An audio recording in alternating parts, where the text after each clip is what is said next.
শুভ উদ্বোধন করেছেন আমাদের প্রিয় সাংসদ অধ্যাপক শ্রী সৌগত রায়, যার আহ্বানে আমরা এখানে এসেছি। আমাদের সবার প্রিয় সিআইসি মেম্বার বড়নগর পৌরসভার রামকৃষ্ণ দা মঞ্চে উপস্থিত আছেন, যিনি হোস্ট আমাদের এই এখানের প্রাক্তন কাউন্সিলর সৌমাদি আছেন, মঞ্চে উপস্থিত আছেন, সঞ্চালনা করছেন সৈকত সুন্দর করে।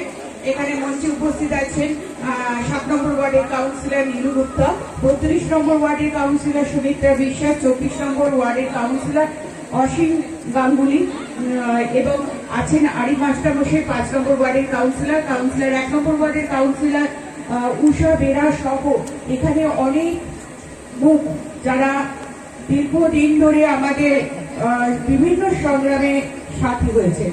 আমি এখানে বসে এতক্ষণ ধরে একটা সাংস্কৃতিক অনুষ্ঠান দেখছিলাম। বলার এটাই কথা যে অশুভ শক্তির নাশ করে শুভ শক্তির প্রতিষ্ঠা হবে, এটাই কিন্তু এতক্ষণ ধরে আমরা বললাম।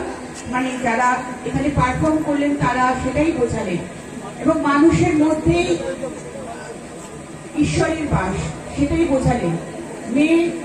মেয়ে যারা আছে তারাই মা দুর্গা, তারাই মা সরস্বতী, তারাই মা লক্ষ্মী। আবার যারা পুরুষরা আছে তাদের মধ্যে ঈশ্বরের অবস্থান, মহাদেব থেকে শুরু করে আমাদের কার্তিক থেকে শুরু করে বিশ্বকর্মা ঠাকুর থেকে শুরু করে, অর্থাৎ বারে বারে যে কথাটা প্রতিষ্ঠিত হয় যে মানব প্রেম করলে পরে, মানুষের সেবা করলে পরে কিন্তু প্রকৃত ঈশ্বরের সেবা হয়।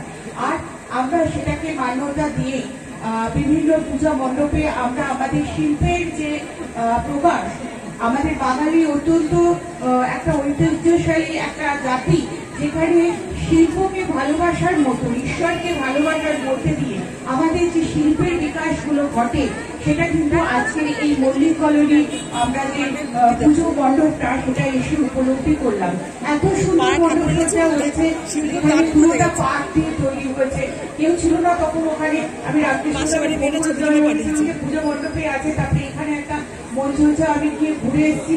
এত সুন্দর পরিকল্পনা, তার জন্য রামকৃষ্ণ দাস সহ সাথীরা এবং শিল্পীদের অবশ্যই আমি অনেক অনেক কৃতজ্ঞতা জানাই, ধন্যবাদ জানাই বড়নগরের মানুষের জন্য এরকম একটা সুন্দর জিনিস উপহার দেওয়ার জন্য। সবাই খুব ভালো থাকবেন। আর